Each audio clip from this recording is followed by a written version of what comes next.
എല്ലാവരെയും വചനദീപ്തിയിലേക്ക് സ്വാഗതം ചെയ്യുന്നു. ഇന്ന് നമ്മൾ ചിന്തിക്കാൻ പോകുന്നത് നമ്മെ സ്വർഗത്തിൽ നിന്ന് ഭൂമിയിലേക്ക് വിട്ട ആ സ്വർഗീയ പിതാവിനെ കുറിച്ചാണ് നമ്മൾ ചിന്തിക്കുന്നത്. ഈ സ്വർഗീയ പിതാവിനെ നമ്മൾ അനുഭവിച്ചറിയ വലിയ സന്തോഷവും ആനന്ദവുമാണ്. ഈ സ്വർഗീയ പിതാവിനെ അനുഭവിച്ചറിഞ്ഞ വിശുദ്ധർ അവരുടെ ജീവിതം ഞാൻ ധ്യാനിച്ചു പോയിട്ടുണ്ട്. അതായത് വിശുദ്ധ കൊച്ചുത്രേസ്യ പറയാണ്, അവൾക്ക് ദൈവത്തോട് നല്ല സ്വാതന്ത്ര്യമാണ്. ഞാനൊരു ശിശുവും ദൈവവും എൻ്റെ അപ്പനുമാണെന്നാണ് അവൾ പറയാണ്. അവളുടെ സഹോദരിയോട് പറയാണ്, ഞാനേ സ്വർഗീയ അപ്പച്ചൻ്റെ ഒരു മുട്ടിൽ കയറിയിരിക്കും, അടുത്ത മുട്ടിൽ സെലിൻ ചേച്ചി ഇരിക്കണം. അത്ര സ്വാതന്ത്ര്യത്തോടു കൂടിയാണ് കൊച്ചുത്രേസ്യ ദൈവപിതാവിനെ വിളിച്ചുകൊണ്ടിരുന്നതും അനുഭവിച്ചുകൊണ്ടിരുന്നതും എല്ലാം. അപ്പോൾ ഈ ലോക ജീവിതം ദൈവത്തിൻ്റെ കരങ്ങളിൽ കൊടുത്തുകൊണ്ട് ആ ദൈവത്തിൻ്റെ സ്വരം കേട്ടുകൊണ്ട് ദൈവത്തെ അനുഭവിച്ചറിഞ്ഞ ഒത്തിരി വിശുദ്ധരുണ്ട്. കൊച്ചുത്രേസ്യ പുണ്യവതിയെ പോലെ വിശുദ്ധ ചാവറ കുര്യാക്കോസ് അച്ഛൻ പറയുകയാണ്, ഇന്ന് അപ്പൻ്റെ മുഖം കണ്ടിട്ട് ഒത്തിരി നാളായല്ലോ, ഞാൻ അപ്പൻ്റെ മുഖം എനിക്കൊന്ന് കാണട്ടെ, എനിക്ക് അപ്പച്ചൻ്റെ അടുത്ത് വന്നിരിക്കണം, ഈ കസേരയിൽ അപ്പച്ചൻ ഇരിക്കുക, ഞാനിതാ അപ്പച്ചൻ്റെ കസേരയുടെ മുന്നിൽ അടിയിനിതാ മുട്ടുകുത്തുന്നു എന്ന് പറഞ്ഞുകൊണ്ട് ഇരുന്ന് പ്രാർത്ഥിക്കുന്ന സംഭവം ചാവറപ്പിതാവിൻ്റെ ജീവിതത്തിൽ ഇവിടെ എഴുതി വച്ചിരിക്കുന്ന ആ പുസ്തകത്തിലൂടെ നമുക്ക് കാണാൻ സാധിക്കും. അപ്പോൾ അവർക്കൊക്കെ ഈ ലോകത്തെ മുഴുവനും, പ്രത്യേകിച്ച് നമ്മുടെ കേരളത്തിലെ ക്രിസ്തീയ സഭയെ മുഴുവനും ഒരു നല്ല രീതിയിലൂടെ നയിച്ച ആളാണ് ചാവറപ്പിതാവ്. വേണ്ട കുടുംബങ്ങൾക്കും വേണ്ട സഭയ്ക്കും നേതൃത്വം തന്ന ആ വലിയൊരു വിശുദ്ധന് ഇതിനുള്ള ശക്തി കിട്ടുന്നത് എവിടെ നിന്നാണ്? ഈ ദൈവപിതാവിൽ നിന്നാണ്. ദൈവപിതാവിനെ പേടിച്ച് ഇരിക്കാനുള്ളതോ ഒന്നുമല്ല. ദൈവപിതാവിൻ്റെ ആ വിശുദ്ധൻ പറഞ്ഞ പോലെ അപ്പാ എന്ന് സ്നേഹത്തോടെ വിളിക്കുമ്പോൾ ആ പൈതലിൻ്റെ ആ സ്വരം കേട്ട് ഇത് അപ്പച്ചൻ ഓടി വരുന്ന ഒരു പ്രകൃതമാണ് നമ്മുടെ സ്വർഗീയ അപ്പച്ചന്. കൊച്ചുത്രേസ്യ പുണ്യവതി അതുതന്നെ പറയുമായിരുന്നു, എപ്പോഴും എൻ്റെ അപ്പച്ചൻ്റെ മടിയിലേക്ക് ഞാൻ പോകുന്നു, എൻ്റെ അപ്പച്ചൻ എൻ്റെ കൈ പിടിച്ചിട്ടുണ്ട്, അതുകൊണ്ട് എനിക്കൊന്നിനും പേടിക്കാനില്ല. 24 വർഷമേ കൊച്ചുത്രേസ്യ പുണ്യവതി ജീവിച്ചിട്ടുള്ളൂ. പക്ഷേ ലോകത്തിലെ ഏറ്റവും വലിയ വിശുദ്ധയായെങ്കിൽ ഈ അനുഭവമാണ്. അതുപോലെ ഫ്രാൻസിസ് അസിസി ആദ്യകാലത്തൊക്കെ കുറേയൊക്കെ ലൗകികമായ ജീവിതം നയിച്ചെങ്കിലും പിന്നീട് ഒരു 10-25 വയസ്സായപ്പോൾ സ്വഭാവം നേരെ തിരിച്ചായി. സ്വർഗീയ പിതാവിനെ യേശുവിൻ്റെ അനുഭവിച്ചറിയാൻ തുടങ്ങിയപ്പോൾ, സ്വരം കേൾക്കാൻ തുടങ്ങിയപ്പോൾ സ്വന്തം ഉടുതുണി പോലും സ്വന്തം അപ്പന് കൊടുക്കേണ്ട വന്നു. അതിൻ്റെ വില പോലും നഷ്ടപ്പെട്ട ആ പൂർണ്ണ നഗ്നതയിൽ നിൽക്കുന്ന ആ ഫ്രാൻസിസ്, നമുക്കറിയാം, മെത്രാസന്നൻ്റെ മുമ്പിൽ വെച്ചിട്ട് സ്വന്തം വസ്തുക്കൾ സ്വത്തെല്ലാം അപ്പൻ തിരിച്ചു മേടിക്കുകയാണ്. അപ്പോൾ എല്ലാം കഴിഞ്ഞപ്പോൾ അപ്പൻ പറഞ്ഞു, എനിക്ക് എൻ്റെ വസ്ത്രം കൂടി എൻ്റെത്, അതുകൂടെ തരണമെന്ന് പറഞ്ഞു. ഉടനെ ഫ്രാൻസിസ് ആ ഉടുതുണി ഊരിക്കൊടുക്കുകയാണ്. എന്നിട്ട് ആ നിമിഷം ഫ്രാൻസിസിന് ഒരു വലിയ ദൈവാനുഭവം ഉണ്ടായത് ഇങ്ങനെയാണ്, എന്നു മുതൽ സ്വർഗസ്ഥനായ പിതാവാണ് എൻ്റെ പിതാവെന്ന്. പ്രിയപ്പെട്ടവരെ, ആ നിമിഷം തുടങ്ങി ഫ്രാൻസിസ് അസിസിയെ നയിച്ചത് സ്വർഗസ്ഥനായ പിതാവാണ്. നമുക്കറിയാം, ഇന്ന് നമ്മൾ ഫ്രാൻസിസ് അസിസിയെക്കുറിച്ച് കേട്ടിട്ടുണ്ട്. ഈശോയെ അനുഗമിച്ചതിൽ ഏറ്റവും പ്രധാനപ്പെട്ട വലിയൊരു വിശുദ്ധനാണ് ഫ്രാൻസിസ് അസിസി. 2ാം ക്രിസ്തു എന്നാണ് അറിയപ്പെടുന്നത്. അപ്പോൾ സഭയെ മൊത്തം നവീകരിച്ച ഒരാളാണ്, മാർപ്പാപ്പയെ പോലും നവീകരിച്ച ഒരു വ്യക്തിയാണ്, തിരുസഭയെ മുഴുവൻ നവീകരിച്ച ഒരു വ്യക്തിയാണ് ഫ്രാൻസിസ് അസിസി. എന്തുകൊണ്ടാണ്? അപ്പൻ്റെ കൈ കൊടുത്താൽ അപ്പൻ വലിയ കാര്യങ്ങളെ ചെയ്യിക്കുള്ളൂ. ഉന്നതമായ കാര്യങ്ങളാണ് സ്വർഗീയ പിതാവ് അവരെ കൊണ്ട് ചെയ്യിപ്പിക്കുന്നത്. അതുകൊണ്ട് എൻ്റെ ദൈവം എൻ്റെ സമസ്തവും, ഇത് മാത്രമേ ഉണ്ടായിരുന്നുള്ളൂ ഫ്രാൻസിസ് അസിസിയുടെ വായിൽ നിന്ന് ഉതിരുന്ന ആ ശബ്ദം, ആ പ്രാർത്ഥന. അതുകൊണ്ട് എന്തു സംഭവിച്ചു? ഈ സൃഷ്ടജാലങ്ങൾ മുഴുവനും ഫ്രാൻസിസിന് സഹോദരങ്ങളായിരുന്നു. വേദനകളും സഹോദരിയായിട്ട്, ദാരിദ്ര്യത്തെ സഹോദരിയായിട്ടാണ് വിളിച്ചുകൊണ്ടിരുന്നത്. ജീവജാലങ്ങളെല്ലാം സ്നേഹിച്ച് അവരോടുകൂടി ദൈവത്തെ മഹത്വപ്പെടുത്തിക്കൊണ്ടിരുന്നു. അപ്പം സ്വർഗീയ പിതാവിനാൽ ആകർഷിക്കപ്പെട്ട് കഴിയുമ്പോൾ സ്വർഗീയ പിതാവ് എങ്ങനെയാണ് സൃഷ്ടജാലങ്ങളെ സ്നേഹിക്കുന്നത്, സേവിക്കുന്നത്, ഇതെല്ലാം നമുക്കും ഒരനുഭവമാണ്. ഞാൻ ഓർക്കുകയാണ്, ഒരു പുഴു നിലത്തുകൂടി എഴഞ്ഞു പോയപ്പോൾ ഫ്രാൻസിസ് ആ പുഴു സഹോദരിയെ എടുത്തിട്ട് പറയുകയാണ്, എൻ്റെ പുഴു സഹോദരി, നീ ഇങ്ങനെ നിലത്തുകൂടി എഴഞ്ഞു പോയെന്നാൽ മനുഷ്യർ നടക്കുന്നതിലേ നീ നടന്നാൽ മനുഷ്യർ നിന്നെ കയറി ചവിട്ടും, നിൻ്റെ ജീവൻ പോകും. അതുകൊണ്ട് നീ ഇനി മേലാൽ മനുഷ്യർ നടക്കുന്ന വഴിയവിടെ പോകരുതെന്ന് പറഞ്ഞ് മതിലേലെടുത്ത് വെച്ചെന്നാണ് പറയുന്നത്. അത്രമാത്രം ഒരു ചെറിയ പുഴുവിന് പോലും വില കൊടുക്കുവാൻ ഫ്രാൻസിസിന് സാധിച്ചത് എന്താണെന്നറിയോ? ഒരു അബ്ബാ അനുഭവമാണ്. അപ്പം സ്വർഗീയ അപ്പൻ്റെ അടുത്തിരിക്കുന്ന ഒരു പൈതലിന് സ്വർഗീയ അപ്പച്ചൻ്റെ സൃഷ്ടികളെല്ലാം വളരെ മനോഹരമായിട്ട് കാണാൻ സാധിക്കും. ഒരിക്കൽ എൻ്റെ ഒരു ജീവിത അനുഭവം കൂടി ഞാൻ പറയാം. ഒരു വൈദികൻ, ആ വൈദികൻ എന്നോട് പറഞ്ഞു, എനിക്ക് ബോംബെ പോയി ധ്യാനം കൂടി ഒരു ആഭാനുഭവം കിട്ടിയെന്ന് പറഞ്ഞു. അപ്പോൾ എൻ്റെയും വലിയൊരാഗ്രഹമായിരുന്നു, ചെറുപ്പത്തിലെ മടത്തി വന്നപ്പം തുടങ്ങി ദൈവത്തെ അന്വേഷിക്കുക, ദൈവത്തിൻ്റെ സ്നേഹം എന്തെന്ന് കൂടുതൽ അനുഭവിച്ചറിയുക എന്നുള്ള വലിയൊരാഗ്രഹം കൊണ്ട് ആർക്കെങ്കിലും ഒരു ദൈവാനുഭവം കിട്ടിയാൽ ഞാനും അത് ചോദിച്ച് മേടിക്കുമായിരുന്നു. അങ്ങനെ ഇരിക്കുമ്പോൾ ഈ അച്ഛനോട് ഞാൻ ചോദിച്ചു, അച്ഛാ എനിക്കും കൂടി ഒന്ന് പ്രാർത്ഥിച്ച് ആ ആഭാനുഭവം ഒന്ന് തരാമോ എന്ന് ചോദിച്ചു. അച്ഛൻ പറഞ്ഞു, തരാമല്ലോ, പള്ളി വരിക, പ്രാർത്ഥിക്കുക. ഞാൻ വേറെ 2-3 പേരെ കൂടെ കൂട്ടിക്കൊണ്ട് ഞങ്ങൾ ഒരുമിച്ച് പോയി പ്രാർത്ഥിക്കുകയാണ്. ആ സമയം ഞങ്ങൾ കണ്ണടച്ചിരിക്കുകയാണ്. അച്ഛൻ തലയൊക്കെ വെച്ച് എന്തൊക്കെയോ ഭാഷയിലൂടെയൊക്കെ പ്രാർത്ഥിക്കുന്നുണ്ട്. ആ സമയം എനിക്ക് അനുഭവപ്പെട്ടത്, ഇങ്ങനെ ഷവറിലെ വെള്ളത്തിൽ കുളിക്കുന്ന പോലെ ഞാനിങ്ങനെ വെള്ളത്തിൽ കുളിക്കുന്ന പോലെ ഒരു അനുഭവം. തലയുടെ ഉച്ച തുടങ്ങി ഉടുപ്പെല്ലാം ഇങ്ങനെ വെള്ളം ഇങ്ങനെ ഒഴുകുന്ന ഒരു അനുഭവം എനിക്കുണ്ടായി. അത് കഴിഞ്ഞ് സന്തോഷമുണ്ടായി, നല്ല ആനന്ദം. അപ്പോൾ അച്ഛൻ പ്രാർത്ഥനയൊക്കെ നിർത്തി കണ്ണു തുറന്നാളാൻ പറഞ്ഞു നോക്കിയപ്പോൾ ഉടുപ്പും നനഞ്ഞിട്ടില്ല, വെള്ളവും കാണുന്നില്ല. ഞാൻ ചോദിച്ചു, അച്ഛാ ഇതെന്താ ഇങ്ങനെ ഒരു അനുഭവം എനിക്ക് കിട്ടിയല്ലോ? അച്ഛൻ പറഞ്ഞു, അത് പരിശുദ്ധാത്മാവിലുള്ള സ്നാനപ്പെടലാണ്. അപ്പോൾ പരിശുദ്ധാത്മാവിൽ സ്നാനപ്പെടണമെന്ന് നിക്കോദേമസിനോട് ഈശോ പറഞ്ഞത് അപ്പോൾ ഞാൻ ഓർത്തു. അപ്പോൾ പരിശുദ്ധാത്മാവിൽ സ്നാനപ്പെട്ടു. അത് കഴിഞ്ഞപ്പോൾ എനിക്ക് വലിയ സന്തോഷം, വലിയൊരു ആനന്ദം കിട്ടി. എൻ്റെ കൂട്ടത്തിൽ വന്ന സിസ്റ്റർമാർ ഒരാൾ പറഞ്ഞു തലയിൽ പ്രാവിരിക്കുന്ന പോലെ തോന്നി, ഒരാൾ പറഞ്ഞു തലയിൽ നല്ല തീക്കട്ട ഇരിക്കുന്ന പോലെ നല്ല സുഖമുള്ളൊരു ചൂട് തോന്നിയെന്നൊക്കെ പറഞ്ഞു. അപ്പോൾ അച്ഛൻ പറഞ്ഞു, അതെല്ലാം വ്യത്യസ്തമായ രീതിയിലൂടെയാണ് ഓരോരുത്തർക്കും ആഭാനുഭവം കിട്ടുന്നത്. അപ്പം ഞങ്ങൾ അങ്ങനെ സന്തോഷിച്ചു. പ്രിയപ്പെട്ടവരെ, ആ സന്തോഷിച്ചു കഴിഞ്ഞ് എനിക്ക് പിറ്റേ ദിവസം രാവിലെ നേരത്തെ എഴുന്നേൽക്കുകയാണ്. ഞാൻ അറിയാതെ ഒരു കുഞ്ഞു പൈതലിനെ പോലെ ഞാനൊരു പാട്ട് പാടി, oh my father I love you. ഇത് ആവർത്തിച്ച് പാടുന്തോറും സ്വർഗീയ അപ്പച്ചൻ വന്ന് എന്നെ വാരിക്കോരി എടുക്കുന്ന ഒരനുഭവമാണ് എനിക്കുള്ളത്. മാത്രമല്ല, നമുക്ക് എന്തെല്ലാം വിഷമഘട്ടങ്ങളിലും ആ അപ്പച്ചൻ ഓടി വരുന്നു, വാരിപ്പുണരുന്ന ഒരു അനുഭവം എനിക്കെപ്പോഴും ഉണ്ടാകാറുണ്ട്. അതുകൊണ്ട് ഞാൻ പറയുന്നത്, എല്ലാ മനുഷ്യർക്കും ഈ ഒരു അഭാനുഭവം കിട്ടണം. അപ്പോൾ ആഭാനുഭവം കിട്ടണമെങ്കിൽ എന്ത് ചെയ്യണം? പരിശുദ്ധാത്മാവിനാൽ നാം വീണ്ടും കുളിക്കണം, സ്നാനപ്പെടണം. എന്തിനാണ് പരിശുദ്ധാത്മാവിനാൽ സ്നാനപ്പെടണമെന്ന് ഞാൻ ആലോചിച്ചപ്പോൾ അപ്പച്ചൻ പറഞ്ഞ ഇതാണ്, നമ്മളെല്ലാം അമ്മയുടെ ഉദരത്തിൽ ഉരുവാകുന്ന നിമിഷം തുടങ്ങി തന്നെ വെറുപ്പിൻ്റെയും ദുഃഖത്തിൻ്റെയും അങ്ങനെ പലതരത്തിലുള്ള മുറിവുകൾക്ക് അടിമകളാണ്. ഇതെല്ലാം പരിശുദ്ധാത്മാവാകുന്ന ജീവജലത്തിൽ നമ്മളെ കുളിപ്പിച്ച് കഴിയുമ്പോൾ ഇതെല്ലാം മാറും, നമ്മൾ പൂർണ്ണ സ്വതന്ത്രരായി മാറുകയാണ്. അപ്പോൾ ഓരോ വ്യക്തികൾക്കും വ്യത്യസ്തമായ രീതിയിലൂടെയാണ് ഈ ആഭാനുഭവം കിട്ടുന്നതെന്ന് എനിക്ക് മനസ്സിലായി. അപ്പോൾ പ്രിയപ്പെട്ടവരെ, നിക്കോദേമസിനോട് പറഞ്ഞതുപോലെ നമ്മളിലുള്ള എന്തെങ്കിലും മുറിവുകളും ദുഃഖങ്ങളും ഭയമൊക്കെ ഉണ്ടെങ്കിൽ കഴുകിക്കളയണം. അതുകൊണ്ടാണ് റോമ 8:15 പറയുകയാണ്, ഭീരുത്വത്തിൻ്റെ ആത്മാവിനെയല്ല പുത്രസ്വീകരണത്തിൻ്റെ ആത്മാവ് വഴി നാം അബ്ബാ പിതാവേ എന്ന് വിളിക്കുന്നു. അതെ, പരിശുദ്ധാത്മാവാണ് നമുക്ക് സ്വാതന്ത്ര്യം തരുന്നത്. എന്നാൽ ഭീരുത്വം തരുന്ന ആരാണ്? അത് സാത്താനാണ് നമുക്ക് തരുന്നത്. അപ്പോൾ സാത്താൻ നമ്മുടെ ഉള്ളിൽ കുടികൊള്ളുന്നുണ്ടെങ്കിൽ നമുക്ക് ഒരിക്കലും ദൈവത്തെ അബ്ബാ പിതാവേ എന്ന് വിളിക്കാൻ സാധിക്കുകയില്ല. ചിലപ്പോൾ ഒരുപക്ഷെ നമ്മുടെയൊക്കെ മനസ്സിന് കിട്ടിയിട്ടുള്ള ആഘാതങ്ങളും മുറിവുകളും ഒക്കെ ആയിരിക്കും നമ്മുടെ ഭീരുത്വത്തിൻ്റെ കാരണങ്ങൾ. അങ്ങനെയെങ്കിൽ പ്രിയപ്പെട്ടവരെ, പരിശുദ്ധാത്മാവ് നമ്മളിൽ നിറയണം. പരിശുദ്ധാത്മാവ് വഴി നമ്മൾ അബ്ബാ പിതാവേ എന്ന് നമുക്ക് വിളിക്കാൻ സാധിക്കും. അതുമാത്രമല്ല, ഈ ആത്മാവ് നമ്മുടെ ആത്മാവിനോട് ചേർന്ന് ദൈവത്തെ വിളിക്കുന്നു. സ്വാതന്ത്ര്യത്തോടെ വിളിക്കണമെങ്കിൽ നമുക്ക് പരിശുദ്ധാത്മാവ് വേണം.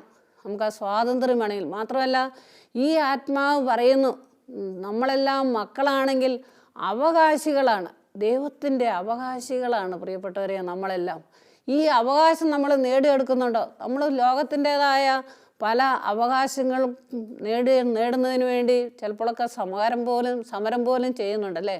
എന്നാൽ പരിശുദ്ധാത്മാവ് വന്നു കഴിയുമ്പോൾ, പരിശുദ്ധാത്മാവ് നമ്മളിൽ നിറഞ്ഞു കഴിയുമ്പോൾ, പരിശുദ്ധാത്മാവ് നമുക്ക് ദൈവത്തിൽ നിന്നും നമ്മുടെ അവകാശങ്ങൾ നേടിത്തരുന്നുണ്ട്. നമ്മളെല്ലാം ദൈവ പൈതങ്ങളാണെങ്കിൽ ദൈവപിതാവിൻ്റെ സ്വത്തിന് നമ്മളെല്ലാം അവകാശികളാണെന്ന് വചനം നമ്മളോട് പറയുകയാണ്. അതുപോലെ ഗലാത്യ ലേഖനം 4-ാം അധ്യായം 6-ാം വാക്യത്തിലും പറയാണ്, ദൈവം നമ്മുടെ പിതാവെങ്കിൽ നമ്മൾ അവകാശികളാണ്. അപ്പം ദൈവത്തിൻ്റെ ആ സമ്പത്ത്, ദൈവത്തിൻ്റെ സ്വർഗീയ സന്തോഷം, ആനന്ദം, ദൈവത്തിൻ്റെ എല്ലാ പവറും നമുക്ക് അവകാശമുണ്ട്. അതുകൊണ്ട് നമ്മൾ ഓരോ പ്രാവശ്യവും നമ്മുടെ ഈ അവകാശം നമ്മൾ ചോദിച്ച് മേടിക്കണം. അപ്പം ഇതിനു വേണ്ടിയാണ് നമ്മൾ ലോകത്തിൽ ജീവിക്കേണ്ടത്. ചില വ്യക്തികൾ പറയും, എന്നെ അങ്ങോട്ട് എടുത്തോ പിതാവേ, എനിക്ക് പറ്റുകയില്ല എന്ന് പറയാം അല്ലേ.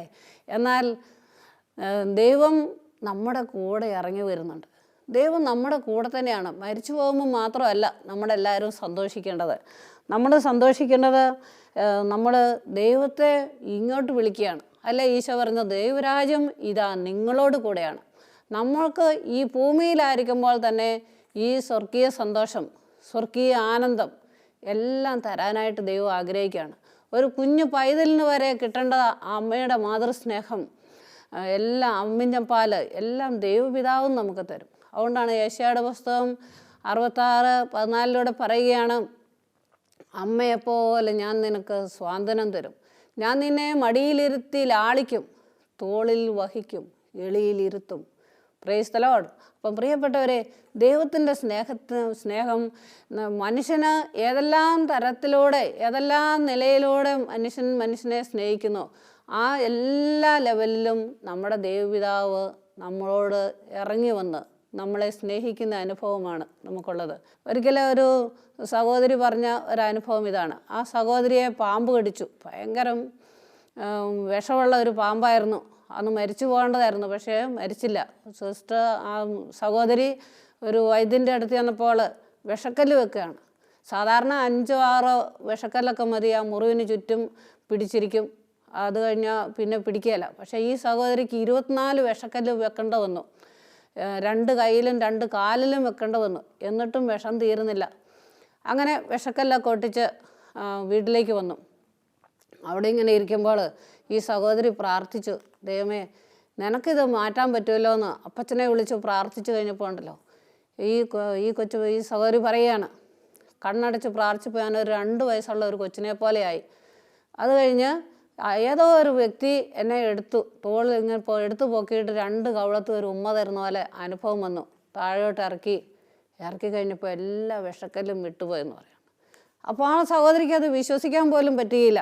ഇത് നമ്മുടെ വികാരം കൊണ്ടൊക്കെ അങ്ങനെ സംഭവിച്ചതാണെന്ന് ചിന്തിച്ചിരിക്കുമ്പോൾ വേറൊരു സഹോദരൻ അവന് ദർശനമായിട്ട് കിട്ടുന്നതാണ്. ആ സഹോദരൻ ചോദിച്ചു, 2 ദിവസം മുമ്പ് സഹോദരിക്കയുടെ കയ്യിലും കാലയിലൊക്കെ എന്തോ ഒട്ടിച്ചു വെച്ചത് ദൈവം വന്ന് എടുത്ത് ഉമ്മ വെച്ച ഒരു സംഭവം ഉണ്ടായിട്ടില്ല എന്ന് ചോദിച്ചപ്പോഴാണ് ആ സഹോദരിക്ക് ദൈവം ഇതുപോലെ ഇടപെട്ടതാണെന്ന് മനസ്സിലാകുന്നത്.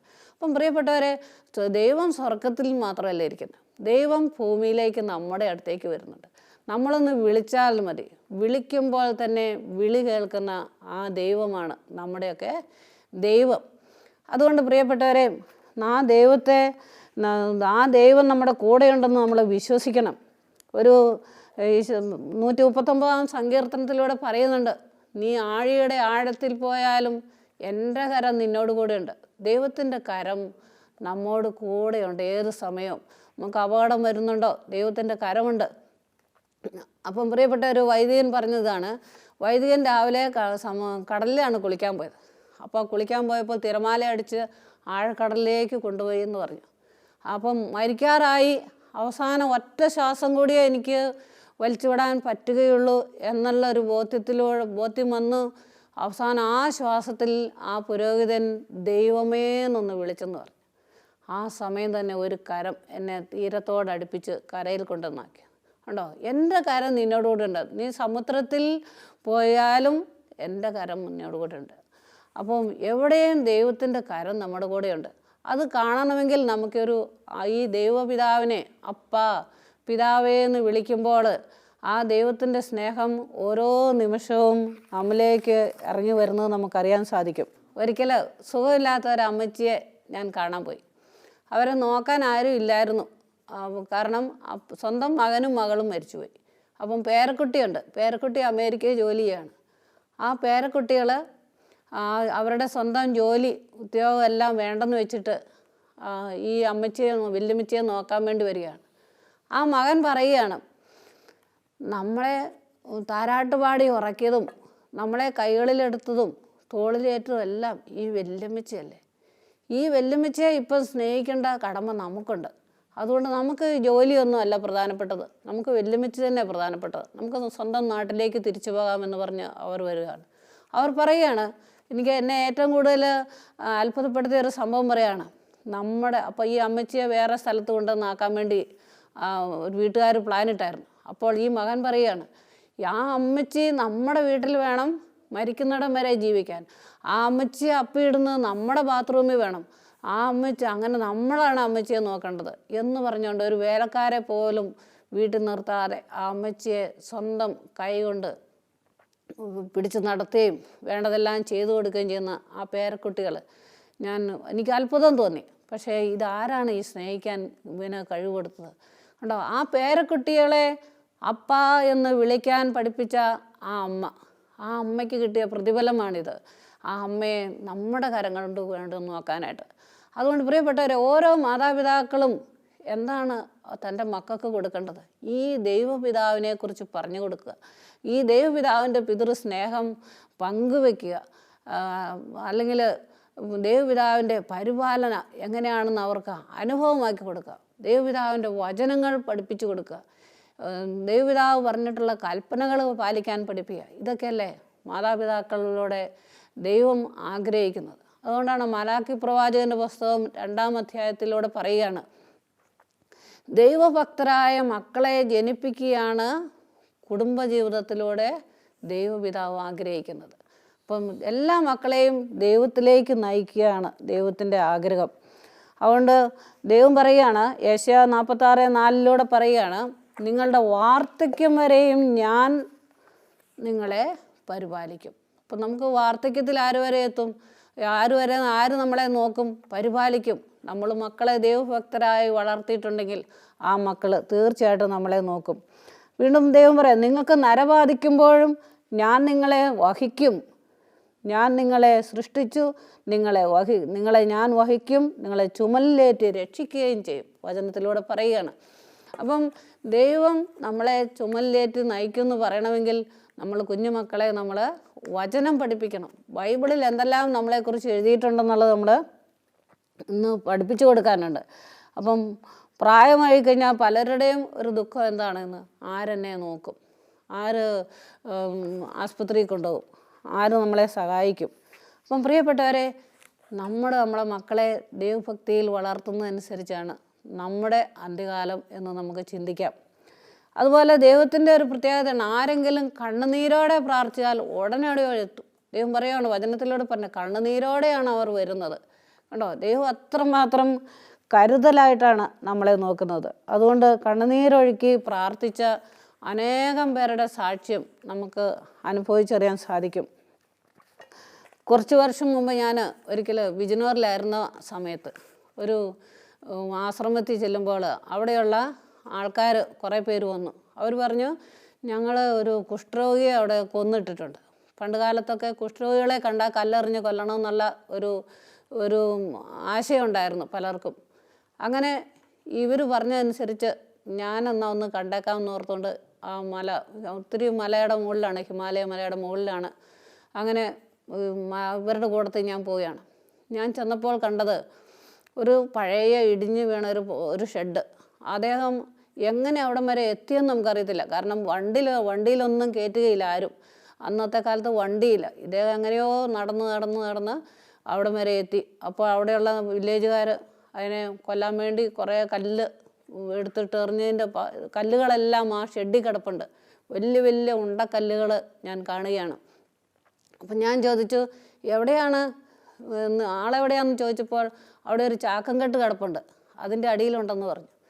ഞാൻ ആ ചാക്കും കെട്ട് പതുക്കെ മാറ്റി അത് നോക്കിയപ്പോൾ അത് അവിടെ ഞാൻ കണ്ടത് എന്നെ വലിയ ദുഃഖം ഉണ്ടാക്കി. കാരണം എന്താണെന്ന് ചോദിച്ചെന്നാൽ ഒരു മനുഷ്യനവിടെ കിടക്കുന്നു, ആ മനുഷ്യൻ എന്നെ കണ്ടുകൊണ്ട് പൊട്ടിക്കരഞ്ഞു. മരിച്ചിട്ടില്ലായിരുന്നു. ഈ ചാക്കും കെട്ടിൻ്റെ മീതെ എല്ലാം കല്ലുകൾ കിടപ്പുണ്ട്, മുറിക്കകത്തെല്ലാം കല്ലുകൾ കിടപ്പുണ്ട്. അപ്പോൾ ഇദ്ദേഹം പറയുകയാണ്, എൻ്റെ അമ്മയെ ഇവരെല്ലാവരും കൂടി എന്നെ കൊല്ലാൻ വേണ്ടി കല്ലെറിഞ്ഞതാണെന്ന് പറഞ്ഞുകൊണ്ട് എനിക്ക് ഇങ്ങനെ കരയുന്നു കണ്ടപ്പം എനിക്ക് എൻ്റെ ഫാദറിനെയാണ് എനിക്ക് എൻ്റെ മനസ്സിലേക്ക് ഓർമ്മ വന്നത്. എനിക്ക് കൺട്രോൾ ചെയ്യാൻ പറ്റാത്ത പോലെ ഞാൻ കരയാൻ തുടങ്ങി. എനിക്ക് നിയന്ത്രിക്കാൻ പറ്റുന്നില്ല. ഞാനവിടെ ചെന്നപ്പം ആൾക്കാർക്ക് സിസ്റ്റേഴ്സ് അച്ഛന്മാരെന്നൊക്കെ പറഞ്ഞാൽ ദൈവം പോലെയാണ്. പക്ഷേ എനിക്ക് ഈ മനുഷ്യനെ കണ്ടപ്പോൾ ഞാൻ ഏങ്ങലടിച്ച് കരയാൻ തുടങ്ങി. പറ്റുന്ന ഹിന്ദി ഭാഷയിലൂടെയൊക്കെ ഞാൻ അവരോട്, മക്കളെ, ഈ കുഷ്ഠരോഗം എന്ന് പറഞ്ഞാൽ അതൊരു രോഗാണുക്കൾ വരുത്തുന്നതാണ്, അല്ലാണ്ട് അതൊരു ശാപമോ ഒന്നും പാപത്തിൻ്റെ ഫലമായിട്ടല്ല, അവർക്ക് മരുന്നുണ്ട് എന്നൊക്കെ പറഞ്ഞ് എനിക്ക് പറ്റുന്ന ഭാഷയിലൂടെയല്ല ഞാൻ അവരോട് പറഞ്ഞു. ഞാനിങ്ങനെ കരഞ്ഞ് ഒരു വിധത്തിൽ ഞാൻ അതെല്ലാം മാറ്റി, അയാളെ കല്ലെല്ലാം മാറ്റി. ആൾക്കാർക്ക് എൻ്റെ കരച്ചിൽ കണ്ടപ്പോൾ ഭയങ്കര സങ്കടമായി. അങ്ങനെ ആശ്രമത്തിൽ വന്ന് അച്ഛനോട് പറഞ്ഞു, അച്ഛാ ഇങ്ങനെ അവിടെ ഒരാൾ ഇങ്ങനെ കിടപ്പുണ്ട്. അപ്പം ഉടനെ അച്ഛൻ പോയി ഭക്ഷണവും വസ്ത്രവും എല്ലാം കൊണ്ടുപോയി കൊടുത്തു. അത് കഴിഞ്ഞപ്പോൾ ആ വില്ലേജുകാർ തന്നെ ആ രോഗിയെ നോക്കാൻ തുടങ്ങി. അപ്പോൾ ഞാൻ ഓർക്കുകയാണ്, ദൈവം നമ്മുടെ കരച്ചിൽ കണ്ടാൽ ദൈവം അടങ്ങിയിരിക്കുകയില്ല, ദൈവം അവിടെ ഇടപെടും എന്നുള്ള ഉറപ്പാണ്. അതാണ് ദൈവം പറയുന്നത്. കണ്ണുനീരോടെയാണ് അവർ വരുന്നത്. അപ്പം കണ്ണുനീരോടെയാണ്. അതുകൊണ്ട് കരച്ചിൽ നിർത്താൻ ദൈവം പറയുക എന്തിനാ? ദൈവം ആശ്വസിപ്പിക്കുന്നവനാണ്. ദൈവമാണ് എല്ലാത്തിൻ്റെയും പരിഹാരം നമുക്ക് തരുന്നത്. അപ്പോൾ ഒരു 4 മാസം കഴിഞ്ഞപ്പോൾ ആ അച്ഛന് ഞങ്ങൾ താമസിച്ച മടത്തി വന്നു. അച്ഛൻ പറയാണ്, ക്ലെയറിൻ്റെ സഹോദരനെ അവരൊരു ദേവനെ പോലെ ഇത്രയും നാൾ നോക്കി, ഇന്നലെ അദ്ദേഹം മരിച്ചു. അവരൊരു ദേവനെ പോലെ തന്നെ എല്ലാവരും വില്ലേജുകാരെല്ലാവരും കൂടി അതിനെ ശവടക്കി എന്ന് പറയുകയായിരുന്നു. അപ്പോൾ ഞാൻ ഓർക്കുകയാണ്, ഒരു കണ്ണുനീരിൻ്റെ വില ഭയങ്കര അല്ലേ. നമ്മൾ എന്തെല്ലാം കാര്യത്തിന് വേണ്ടി കരയും, പക്ഷെ ഒരാത്മാവിന് വേണ്ടിയിട്ട് അല്ലെ ഒരു മനുഷ്യൻ്റെ വേദന ഓർക്കൊണ്ട് കരയുന്നത് എത്രയോ നല്ലതാണ്. ഈശോ പോലും കരഞ്ഞതായിട്ട് നമ്മൾ ബൈബിളിൽ വായിക്കുന്നുണ്ടല്ലേ. അപ്പം കണ്ണുനീരൊഴുക്കുമ്പോൾ അവിടെ പ്രത്യക്ഷപ്പെടുന്ന ഒരു ദൈവമാണ് നമുക്ക് അല്ലേ. ആ ദൈവത്തെ ഒരു മനുഷ്യനെ പോലെ തന്നെ ദൈവം നമ്മളോട് ഇടപെടുന്നതാണ്. അതാണ് എനിക്ക് അത്ഭുതം തോന്നിയിട്ടുള്ളത്. ഒരു മനുഷ്യനെ പോലെ ദൈവം നമ്മളോട് എപ്പോഴും ഇടപെടും. എന്നാൽ മനുഷ്യനേക്കാളും താന്നിറങ്ങിയാണ് ദൈവപിതാവ് ചെയ്യുന്നത്. നീ എനിക്ക് ഓമനയാണ്, നീ എനിക്ക് ബഹുമാനിയാണ് എന്ന് പറയുന്ന ആ ശബ്ദം. അതുപോലെ നമ്മുടെ ആവശ്യങ്ങൾ എന്തെല്ലാം ആവശ്യമുണ്ടെങ്കിലും സ്വർഗീയപ്പച്ചൻ തീർച്ചയായിട്ടും തരുമെന്നുള്ളതാണ്. അതുകൊണ്ടാണ് സ്വർഗീയപ്പച്ചൻ്റെ പക്കലാണ് സമ്പത്ത് മുഴുവനും ഇരിക്കുന്നത് അല്ലേ. ഒരിക്കൽ എനിക്ക് വേണ്ട എല്ലാ ആവശ്യങ്ങളും ഞാൻ ഈ ആപാനുഭവം കിട്ടിയപ്പോൾ അപ്പച്ചനോട് സ്വർഗീയ അപ്പച്ചനോട് പറയാം, അപ്പച്ച അത് അങ്ങനെ വേണം ഇങ്ങനെ വേണം എന്ന് പറയാറുണ്ട്. അത് എനിക്ക് അപ്പച്ചൻ എങ്ങനെയെങ്കിലും എത്തിച്ച് തരുകയും ചെയ്യും. ഒരു ദിവസം എനിക്കൊരു ഇങ്ങനെ പ്രിൻ്റ് ചെയ്തെടുക്കാനൊക്കെ ഒരു ലാപ്ടോപ്പ് വേണം. ഞാൻ സ്വർഗീയ അപ്പച്ചനോട് പറഞ്ഞു, അപ്പച്ചൻ്റെ പക്കലല്ലേ സമ്പത്ത് മുഴുവനുള്ള, എനിക്ക് സമ്പത്തൊന്നുമില്ല, എനിക്കൊരു ലാപ്ടോപ്പ് മേടിച്ച് തരണം അപ്പച്ച എന്ന് പറഞ്ഞു. പ്രിയപ്പെട്ടവരെ, 3-ാം ദിവസം ഇംഗ്ലണ്ടിലുള്ള ഒരു സഹോദരൻ എനിക്ക് ഫോൺ വിളിച്ചു. സിസ്റ്റർ ഇച്ചിരി ശുശ്രൂഷയൊക്കെ ചെയ്യുന്ന ആളല്ലേ, സിസ്റ്ററിന് വേണ്ടി ഒരു ലാപ്ടോപ്പ് മേടിച്ച് ഞാൻ എൻ്റെ വീട്ടിൽ, കൂത്താട്ടുകുളത്താണ്, നമ്പറൊക്കെ തന്നിട്ട് പറഞ്ഞു ആ വീട്ടിൽ പോയി സിസ്റ്റർ എടുക്കണമെന്ന് പറഞ്ഞു. ഞാനിതുപോലെ തന്നെ പോയി ആ വീട് കണ്ടുപിടിച്ചു. ഒന്നാന്തരം നല്ലൊരു ലാപ്ടോപ്പ് അദ്ദേഹം മേടിച്ചു കൊടുക്കുക. പ്രിയപ്പെട്ടവരെ, ഞാൻ ഓർക്കണം ഇത്രയും വില കൂടിയ ലാപ്ടോപ്പ്, ചുമ്മാതെ ചെറുതൊന്നുമല്ല. അപ്പം ഞാൻ ഓർക്കണം ദൈവത്തിന് നല്ലത് മാത്രമേ ദൈവത്തിന് നമുക്ക് തരാൻ സാധിക്കുള്ളൂ. അല്ലാണ്ട് വില കുറഞ്ഞതൊന്നുമല്ല. നമ്മളെല്ലാം പറ്റുന്നിടത്തോളം വില കുറഞ്ഞ രീതിയിൽ തരാനായിട്ടൊക്കെ ആഗ്രഹിക്കും അല്ലേ. അപ്പം ദൈവം നമുക്ക് ദൈവത്തിൻ്റെ പക്കലാണ് എല്ലാ സമ്പത്തും ഇരിക്കുന്നത്. വീട് വേണോ, ദൈവത്തിൽ ആശ്രയിച്ചാൽ നമുക്ക് വീട് കിട്ടും. ധനം വേണോ, ദൈവത്തിൽ ആശ്രയിച്ചാൽ നമുക്ക് ധനം കിട്ടും. അതുപോലെ ദൈവം പറയാണ്, എനിക്ക് അസാധ്യമായിട്ടൊന്നുമില്ല. അതാണ് നമ്മൾ ശ്രദ്ധിക്കേണ്ടത്. എനിക്ക് അസാധ്യമായിട്ടൊന്നുമില്ല. ദൂരം പ്രശ്നമല്ല, സമയം പ്രശ്നമല്ല, സ്ഥലം പ്രശ്നമല്ല. എല്ലാ കാര്യങ്ങളിലും ദൈവം അവിടെ സന്നിഹിതനാണ്. നമ്മുടെ ഒരു കുഞ്ഞിൻ്റെ വിളി, ഒരു കുഞ്ഞിൻ്റെ ആഗ്രഹം അപ്പോഴപ്പോൾ സാധിച്ചു കൊടുക്കുന്ന ആ ദൈവപിതാവിൻ്റെ പിതൃസ്നേഹം ലോകത്തിലുള്ളവരെല്ലാവരും അനുഭവിച്ചറിയണമെന്ന് ഞാൻ ആഗ്രഹിച്ചുകൊണ്ട്, എല്ലാവരും ദൈവത്തിലേക്ക് അടുക്കണമെന്ന് ഞാൻ ആഗ്രഹിച്ചുകൊണ്ടാണ് ഞാൻ ഈ പറയുന്നത്. ഈശോയുടെ ആഗ്രഹം എന്താണ്? പിതാവേ, അങ്ങും ഞാനും ഒന്നായിരിക്കുന്നത് പോലെ ഇവരെല്ലാം നമ്മിലൊന്നാകണം. ഇന്ന് പലരും എന്തിനു വേണ്ടിയിട്ടാണ് പ്രാർത്ഥിക്കുന്നത്? പല സാധനങ്ങൾക്ക് വേണ്ടി, പല പൈസയ്ക്ക് വേണ്ടിയിട്ട്, രോഗസൗഖ്യത്തിന് വേണ്ടി, ഇങ്ങനെയല്ലേ എല്ലാവരും പ്രാർത്ഥിക്കുന്നത്. എന്നാൽ ഇതെല്ലാം ദാനങ്ങളാണ്. ദൈവത്തിൻ്റെ നോട്ടത്തിൽ ഇതെല്ലാം ദൈവത്തിൻ്റെ ദാനങ്ങളാണ്. പണം, പൈസ, രോഗം, സൗഖ്യം, വിടുതലുകളെല്ലാം. എന്നാൽ പ്രിയപ്പെട്ടവരെ, ദാതാവാണ് ദൈവം. ദാതാവിനെല്ലാം തരാൻ പറ്റും. അതുകൊണ്ട് ദൈവത്തിന് ഒരു പരാതിയുണ്ട്. എല്ലാവരും ഇന്ന് ദാനങ്ങളെ ആഗ്രഹിക്കുന്നു, ദാതാവിനെ തേടുന്നില്ല. അപ്പം ദാതാവിനെ തേടേണ്ട ഒരു കാലഘട്ടമാണ് ഇന്ന്. അപ്പം ദാതാവ് ഉണ്ടെങ്കിൽ ദാനങ്ങളെല്ലാം ദാതാവിനോട് കൂടെ തന്നെ ഉണ്ട്. ആ ദൈവപിതാവ് നമുക്ക് വേണ്ട പോലെ തന്നെ നമുക്ക് തരും. അതുകൊണ്ട് ഒന്നേ ദൈവപിതാവ് നമ്മളോട് ആവശ്യപ്പെടുന്നുള്ളൂ, അബ്ബാ പിതാവേ എന്ന് വിളിക്കണം. അബ്ബാ പിതാവ് പറഞ്ഞിരിക്കുന്ന മാർഗത്തിലൂടെ നമ്മൾ ചരിക്കണമെന്നാണ് ദൈവത്തിൻ്റെ ആഗ്രഹം. അതിന് നമ്മളെ സഹായിക്കുന്നതാണ് പരിശുദ്ധാത്മാവ്. പരിശുദ്ധാത്മാവ് വഴിയാണ് നമ്മൾ അബ്ബാ പിതാവേ എന്ന് വിളിക്കുന്നത്. വേറൊരു കാര്യമുള്ളത്, ക്ഷമിക്കുക വഴി നിങ്ങൾ സ്വർഗസ്ഥനായ പിതാവിൻ്റെ മക്കളായിത്തീരും. പ്രിയപ്പെട്ടവരെ, അതുകൊണ്ട് നമുക്ക് ദൈവത്തോടൊരു കാര്യം ചോദിക്കുമ്പോൾ സാധിച്ചു കിട്ടണമെങ്കിൽ നമുക്ക് ക്ഷമയാണ് ഏറ്റവും വേണ്ടത്. ആരോടെങ്കിലും നമ്മുടെ ജീവിതത്തിൽ വെറുപ്പ് വന്നു പോയിട്ടുണ്ടോ? അതെല്ലാം ഉപേക്ഷിച്ചുകൊണ്ട് നമുക്കും ഒരു നിമിഷം ആഗ്രഹിക്കാം. ഒരു നിമിഷം നമുക്കെല്ലാവർക്കും കണ്ണുകളടയ്ക്കാം. ഒരു നിമിഷം നമുക്കൊന്ന് പരിശോധിച്ച് നോക്കാം. എൻ്റെ ജീവിതത്തിൽ ആരോടെങ്കിലും ക്ഷമിക്കാനുണ്ടോ? ഉണ്ടെങ്കിൽ അവരെല്ലാം അനുഗ്രഹിക്കാനാണ് ദൈവം ആഗ്രഹിക്കുന്നത്. അനുഗ്രഹിച്ച് പ്രാർത്ഥിക്കുക. അങ്ങനെ നമുക്ക് നമ്മുടെ ജീവിതം അനുഗ്രഹിച്ച് പ്രാർത്ഥിച്ച് ഈശോയുടെ കരങ്ങളിലേക്ക് നമുക്കൊന്ന് കൊടുക്കാം. ഒരു നിമിഷം കണ്ണുകളടച്ച് ഉള്ളിലിരിക്കുന്ന ദൈവത്തെ നമുക്ക് അന്വേഷിക്കണം. ഈശോ പറഞ്ഞില്ലേ, കതകടച്ച് നിങ്ങൾ സ്വർഗീയ പിതാവുമായി എന്നോട് ചോദിക്കുക എന്നുള്ളത്. അപ്പം നമ്മൾ ഭാഗ്യമായിട്ടുള്ള കാര്യങ്ങളെല്ലാം അല്പസമയം മാറ്റി വെച്ചുകൊണ്ട് സ്വർഗസ്ഥനായ പിതാവ്, എൻ്റെ ആത്മാവിനെ തന്ന പിതാവ്, എന്നെ വഴി നടത്തുന്ന പിതാവ്, എൻ്റെ മാതാപിതാക്കളിലൂടെ എന്നെ വഴി നടത്തുന്ന പിതാവ്, ആ പിതാവ് എന്നോട് കൂടെയുണ്ട്.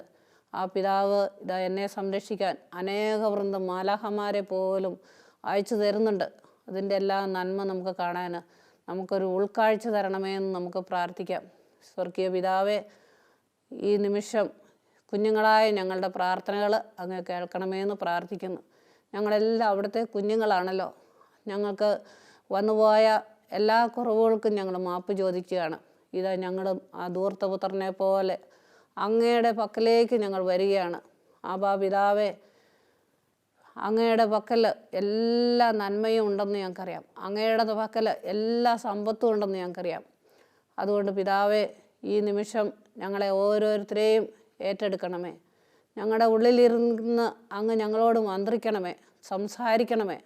ഈ ഭൗതികമായ കാര്യങ്ങൾക്ക് വേണ്ടി ശ്രദ്ധ ചെലുത്താതെ അങ്ങയുടെ പക്കലാണ് എല്ലാ സമ്പത്തും നന്മയും സന്തോഷവും ആനന്ദവും ഇരിക്കുന്നുള്ള ഒരു വലിയ ഉൾക്കാഴ്ച ഞങ്ങൾക്ക് എല്ലാവർക്കും തരണമേ. ഞങ്ങൾ എന്തേലും പാപത്തിൽ കുടുങ്ങിയിട്ടുണ്ടെങ്കിൽ അതിനെല്ലാം വിടുതൽ തരാൻ, ഞങ്ങൾക്ക് പാപബോധം തരാൻ പരിശുദ്ധാത്മാവിനെ അയച്ചു തരണമേ എന്ന് ഞങ്ങൾ പ്രാർത്ഥിക്കുന്നു. നിത്യം പിതാവും പുത്രനും പരിശുദ്ധാത്മാവുമായ സർവേശ്വര എന്നേക്കും ആമേൻ. പിതാവിനും പുത്രനും പരിശുദ്ധാത്മാവിനും സ്തുതി, ആദിയിലെ പോലെ ഇപ്പോഴും എപ്പോഴും എന്നേക്കും ആമേൻ.